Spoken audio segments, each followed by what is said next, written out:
Então, normalmente, né, a gente narra diversos tipos de eventos aqui, né, ufológicos, e é muito importante quando profissionais exercem essa observação. Isso é muito importante, e principalmente quando são profissionais que trabalham no setor aéreo, né? A visão desses profissionais é muito considerada pela sua experiência, pelo conhecimento que eles têm do próprio meio em que eles trabalham. Um dos casos muito interessantes ocorreu em 82 com um avião da VASP, né? Um caso que foi detectado inclusive pelo SINDAT, é um caso importantíssimo.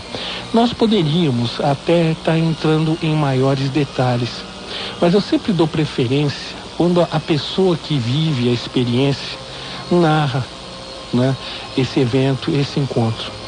Então eu acho que seria muito mais importante e mais interessante que o próprio piloto que viveu essa experiência narrasse o fato. E é com grande prazer que nós vamos conversar com um profissional da área que viveu essa experiência, que é o comandante Gerson Maciel de Brito. Boa tarde, comandante. Boa tarde, Ricardo. Tudo bom? Tudo bem, e o senhor, como é que está? Graças a Deus, tudo em paz. Então tá bom. Comandante. Aos ouvintes da Rádio Boa Nova.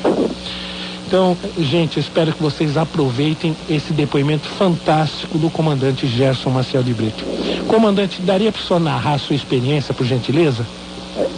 Eu vou ter que fazer um pouco assim mais sintético, Luiz Ricardo, porque aí iria demandar muito tempo, se for falar em todos os detalhes, né? Uhum. Mas em linhas gerais eu posso sintetizar a ocorrência, acho que vai satisfazer o interesse dos ouvintes aí. Só uma gentileza, comandante. Eu gostaria que o senhor falasse um pouquinho da aeronave que o senhor pilotava aquele dia. Eu acho que seria interessante as pessoas conhecerem. Da aeronave? Isso. A aeronave era um jato Boeing 727, não sei se alguns conhecem, já voaram nele. É um jato comprido, bem alongado, né? E voou aqui muitos anos. Agora está realmente fora de circulação.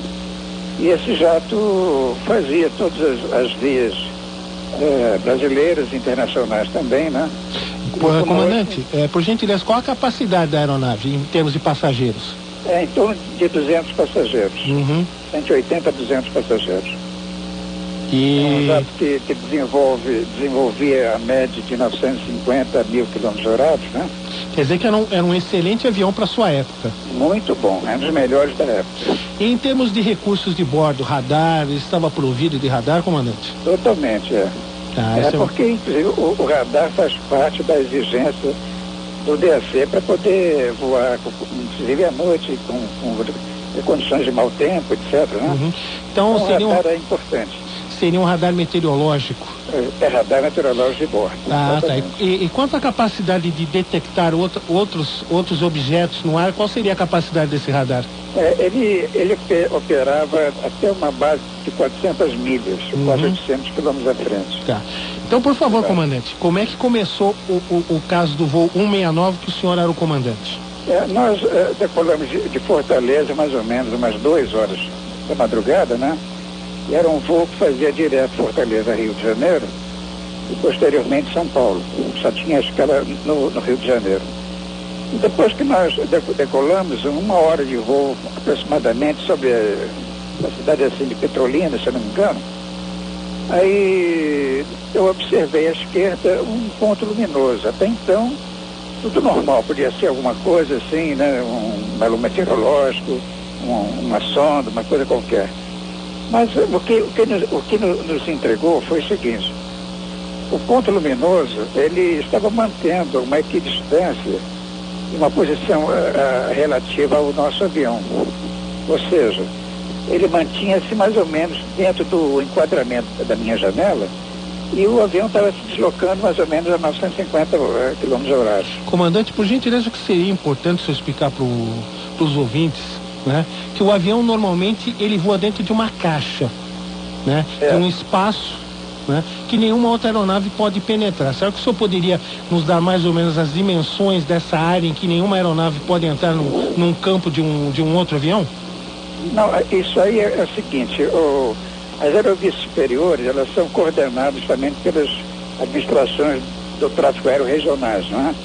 Então, nunca é possível que um jato possa voar, ou qualquer um outro avião que tenha essa possibilidade, e voar num nível aproximado de um outro avião, em sentido contrário ou no mesmo sentido, além do que é coordenado pelo controle de tráfego aéreo. No nosso caso, nós estamos voando, quer dizer, especificamente nesse evento, nós estamos voando a 9.300 metros de nível, né? E a velocidade de 950 km/h. Então, esse setor que nós estamos voando, existem várias aerovias, inclusive que vêm da Europa, interceptam as aerovias aqui no espaço aéreo brasileiro. Então, nunca pode ser, quer dizer, um jato ou qualquer outro avião não pode penetrar na aerovia sem o conhecimento e detecção desses departamentos de controle de tráfego aéreo. No caso ali, seria Recife, né, que era a administração da área. Então, o avião só pode penetrar na aerovia dentro dessa contingência, compreende? Entendi. Por favor, continue. Desculpe a interrupção. Não, tudo bem.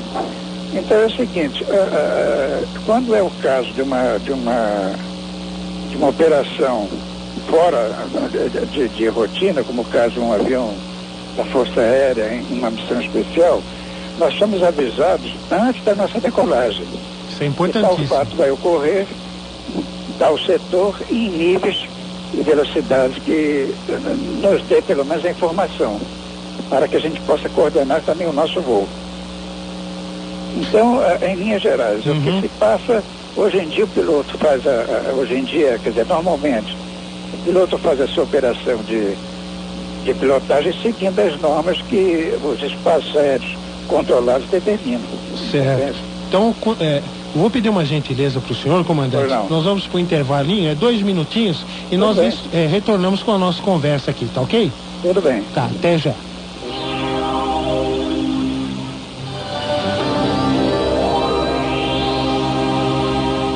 Comandante? Pois não? O senhor estava com uma luz à esquerda do seu avião, aí eu interrompi. Isso. Por favor, continue. Aparentemente nos dava a impressão de ser assim um farol de algum avião naquela região aceso, né? Uhum. Mas só que pelo aspecto dava a impressão que estava convergindo para a nossa rota, compreende? Entendi. Aí, logicamente, a gente fica preocupado aguardando que pudesse haver alguma comunicação.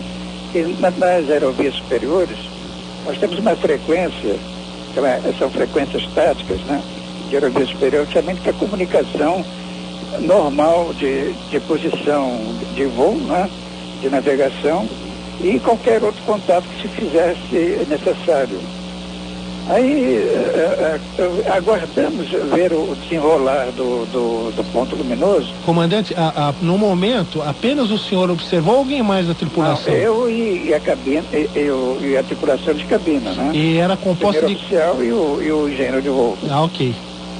Pode continuar, comandante. Aí nós então ficamos observando. E também uma coisa interessante que nós notamos no momento inicial, quer dizer, a partir do momento inicial dessa observação, esse ponto luminoso, depois de algum tempo, ele parecia girar em torno do seu eixo. Entendi. Quer dizer, como se fosse assim uma luz de um farol, por exemplo? Assim, mas só centrada mais ou menos nesta rotação aparente. Como um giroflex de um veículo policial, mais ou menos? Mais ou menos. Mas só que a distância não era possível a gente identificar bem com precisão o que era, porque por isso estava assim. A impressão que tínhamos era essa, compreende? E a distância o senhor calculou mais ou menos em quantas milhas? A partir de 50 milhas. Tá, estaria mais ou menos uns 90 quilômetros. Isso, mais ou menos isso. Então ficamos observando o desenrolar, quer dizer, o nosso voo,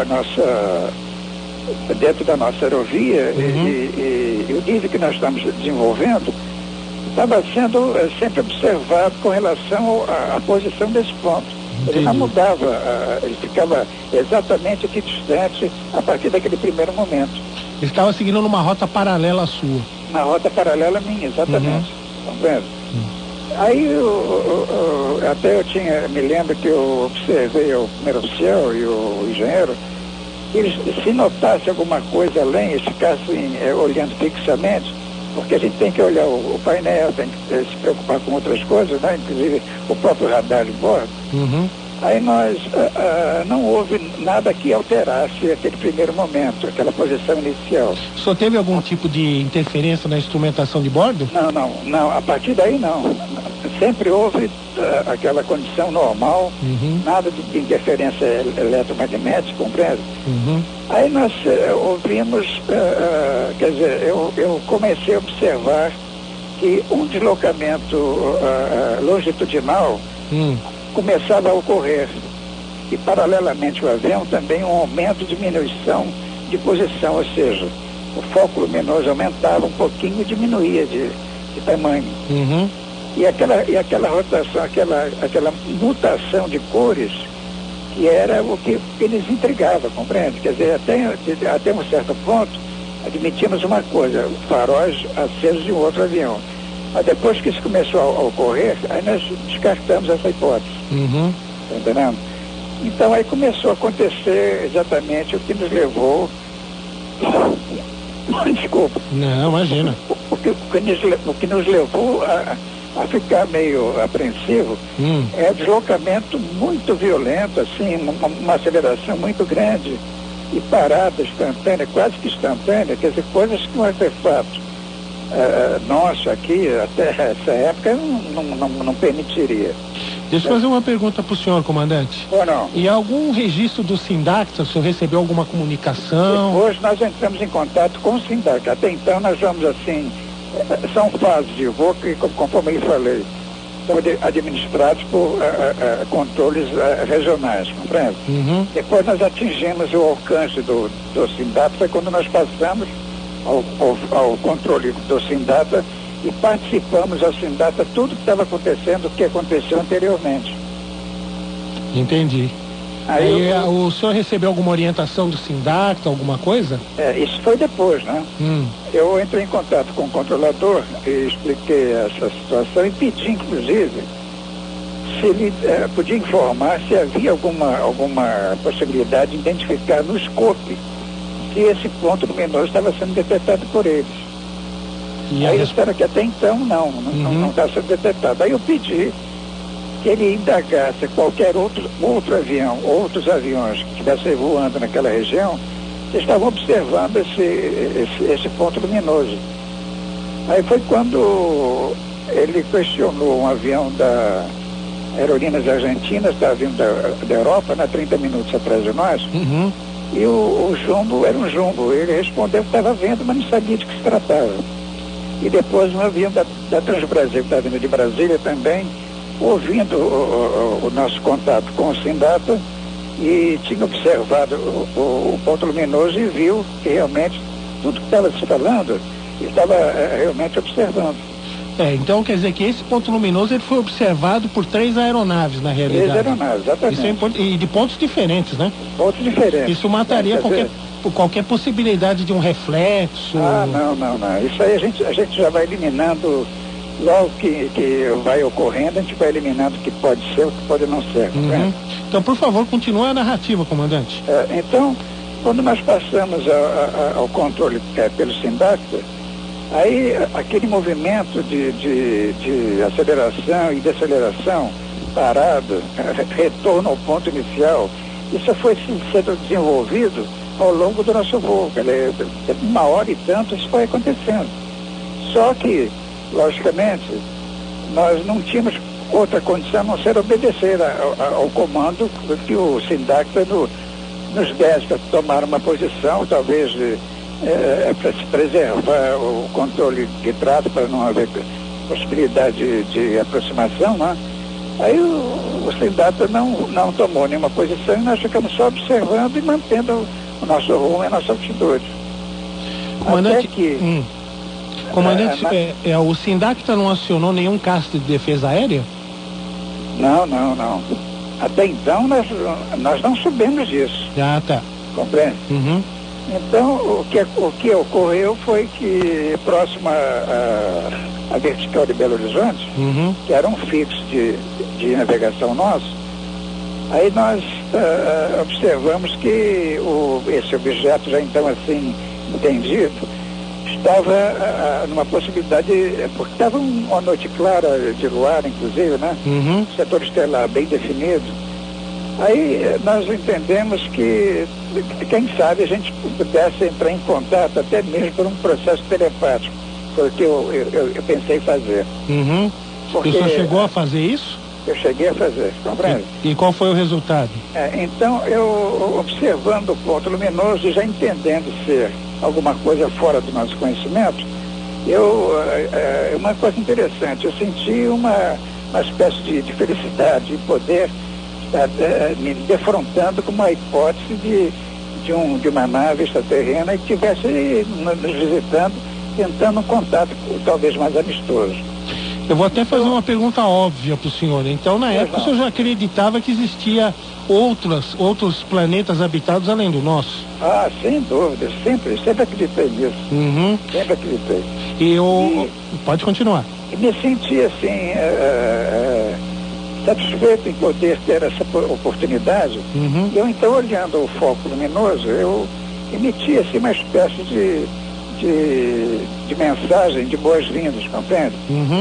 Que nós ali, numa representação humana, estávamos nos defrontando com uma outra civilização que não era do nosso conhecimento e que nós os recebemos de braços abertos, ou seja, seria uma espécie de boas-vindas, né?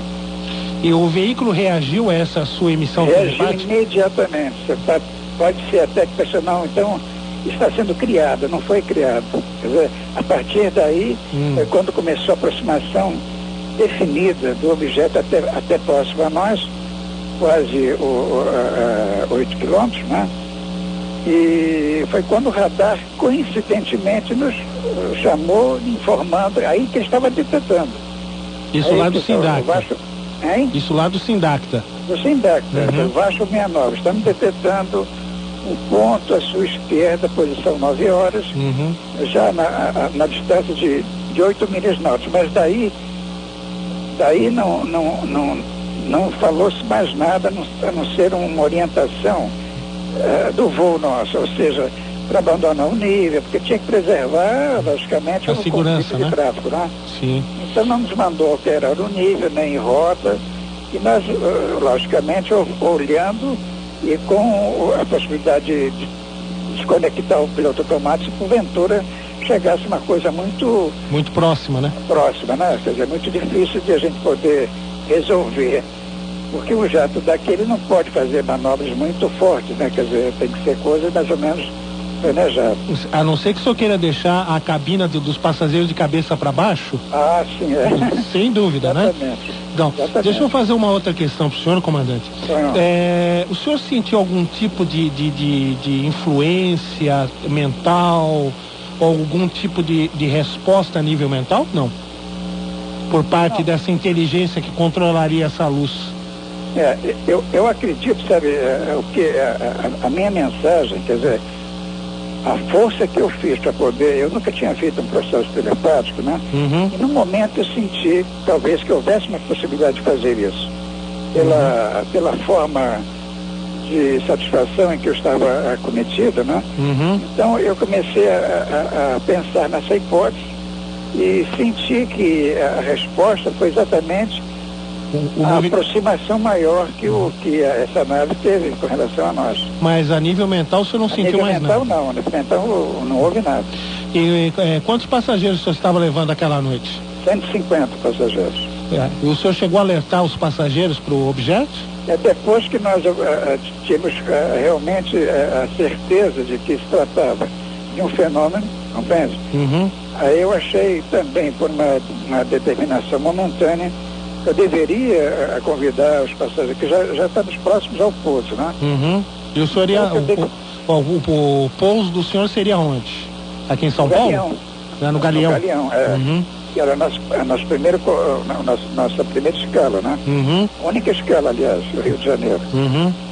Então, quando isso aconteceu, houve essa aproximação e eu então peguei o espeto de bordo e convoquei os passageiros para olharem do lado esquerdo para verem um fenômeno que eu já estava assim entendendo ser,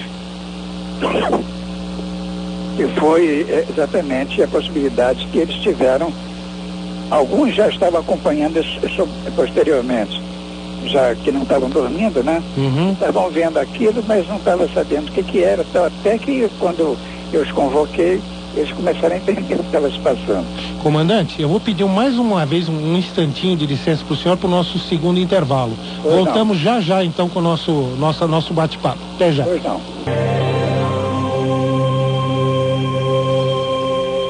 Comandante? Pois não?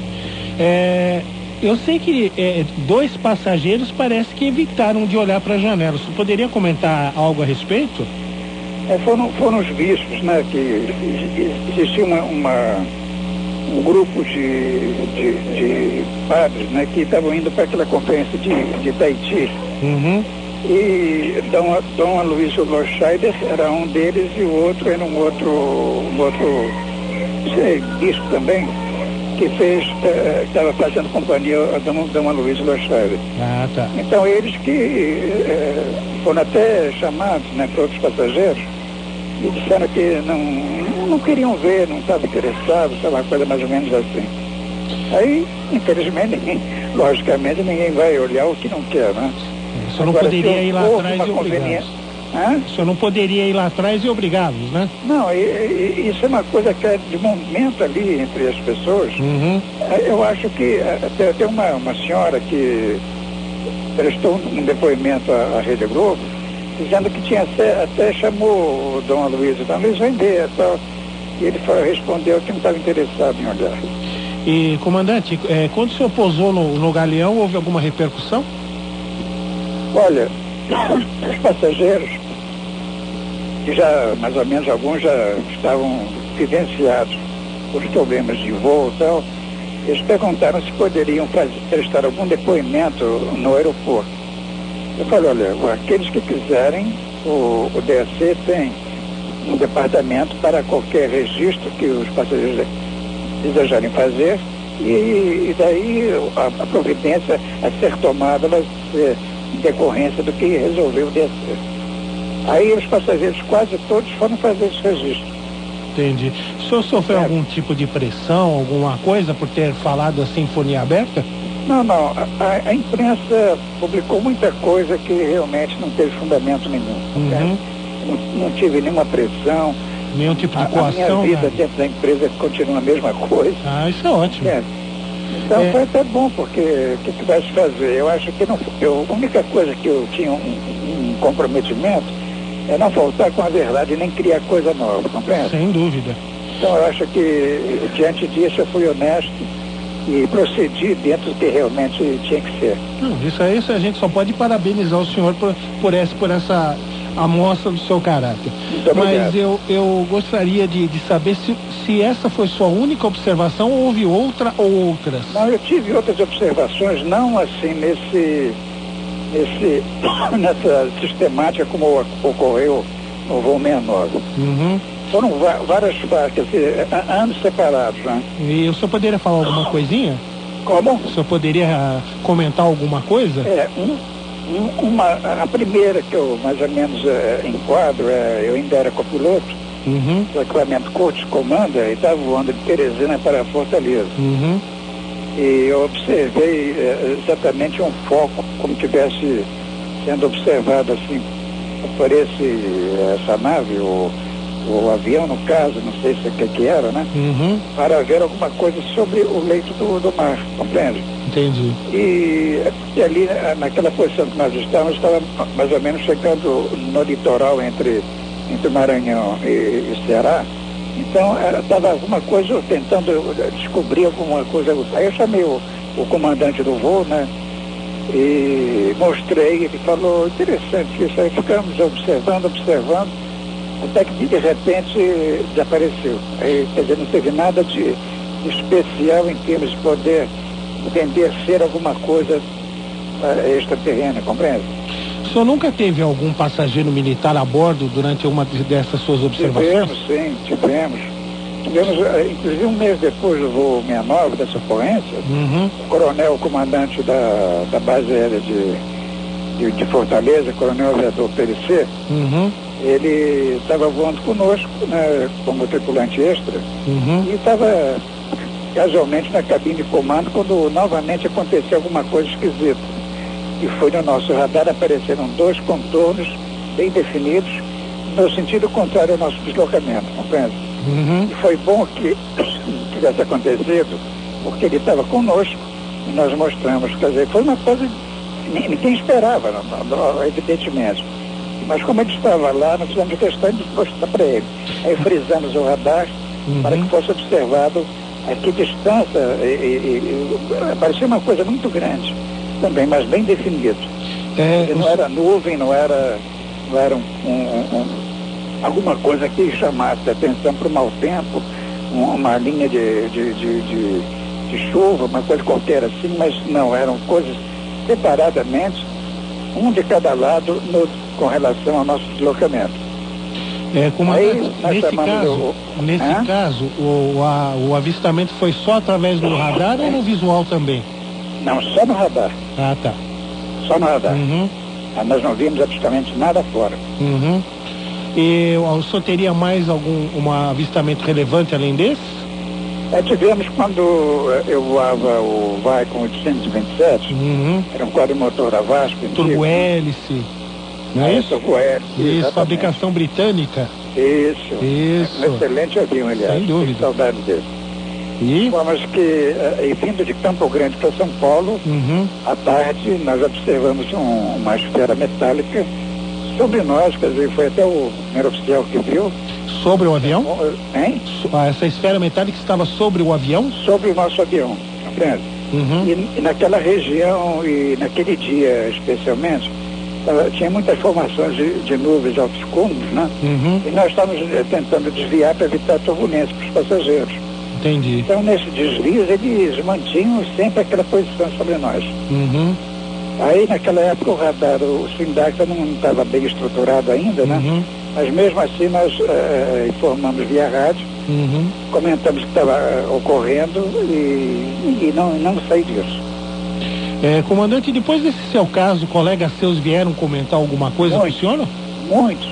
Quer dizer, inclusive casos que eles não exteriorizaram, porque, logicamente, essa preocupação de ser taxada às vezes de lunático ou coisa assim parecida, todos têm medo, todos já viram, muitos já viram bastante coisa, talvez mais impressionante do que o nosso, e ficou por isso, porque existe esse medo de serem confundidos com outra coisa que não era verdade. Eu vou ficar na torcida, comandante, que esse seu depoimento, quem sabe, abra a porta a outros colegas seus, né?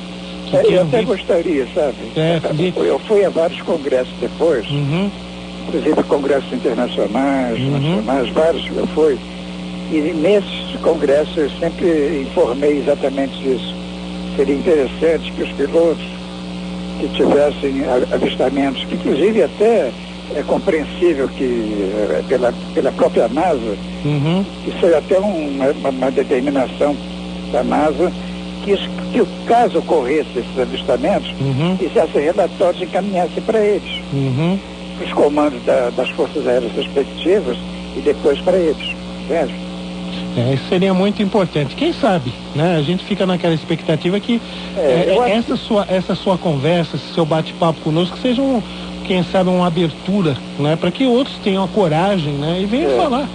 Que eu tenho certeza que eles vão ser tratados com muito respeito. Inclusive, Luiz Ricardo, eu no meu entender, não é prerrogativa de pilotos em aviões. Eu acho que esses avistamentos de UFOs e coisas mais ou menos semelhantes, que podem ser caracterizados como tal, não é prerrogativa de quem voa, não.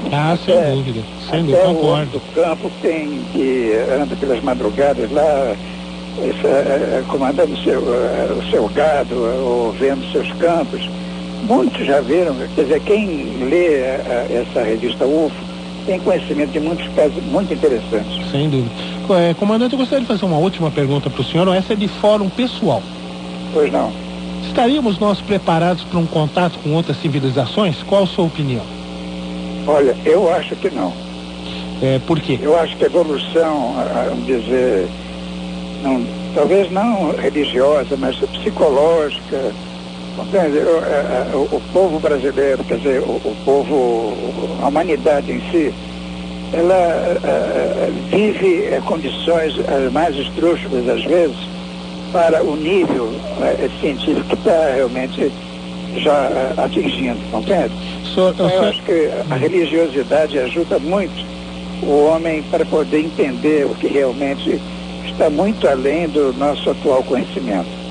Eu acho que poderia ser feito pelas igrejas, como se diz, os grupos, né, de estudos, condicionar situações para que o povo, ou as pessoas, caso tenham que enfrentar uma situação dessa, possa fazê-lo sem esse medo, esse apavoramento que inicialmente acontece. Então, eu acho que atualmente a humanidade precisa ter mais informações, mais orientação, e os órgãos que podem prover isso são os que nós já conhecemos há muito tempo. Uhum. Comandante, eu queria lhe agradecer muito, né, por o senhor estar conversando conosco aí do Rio de Janeiro. Fica a porta sempre aberta quando o senhor quiser participar aqui conosco, fique à vontade, tá? Em nome de todos aqui, agradeço o seu depoimento, que foi muito importante. Muito obrigado, comandante. Luiz Ricardo, eu agradeço também essa oportunidade, compreende? Uhum. Até queria lhe fazer uma solicitação, não sei pois se não. Pode ser feito no ar ou fora do... É o seguinte, aqui, eu tenho um computador aqui, eu gostaria de tirar uma cópia desse programa e para isso tem que ser liberado o arquivo, né? Eu acredito que o programa de hoje vai para o offline. Eu acho que amanhã ou segunda-feira ele já estará em offline no computador. Ah, já estará, né? Eu acredito que sim. Mas se o senhor quiser o site aqui da rádio, eu já lhe dou no ar. Só quer anotar? Deixa eu anotar, pode falar. É www.radioboanova, tudo junto, Rádio Boa Nova, tudo junto, Rádio Boa Nova, tudo junto, .com.br. Então o senhor entra na parte de programação offline. Tá ok? Programação? Offline. Isso. Tá ok. Tá bom? Tá bom, Luiz Ricardo. Então, muito obrigado e olha, estamos sempre à sua disposição. Tá, muito obrigado a todos aí da Rádio Boa Nova. Muito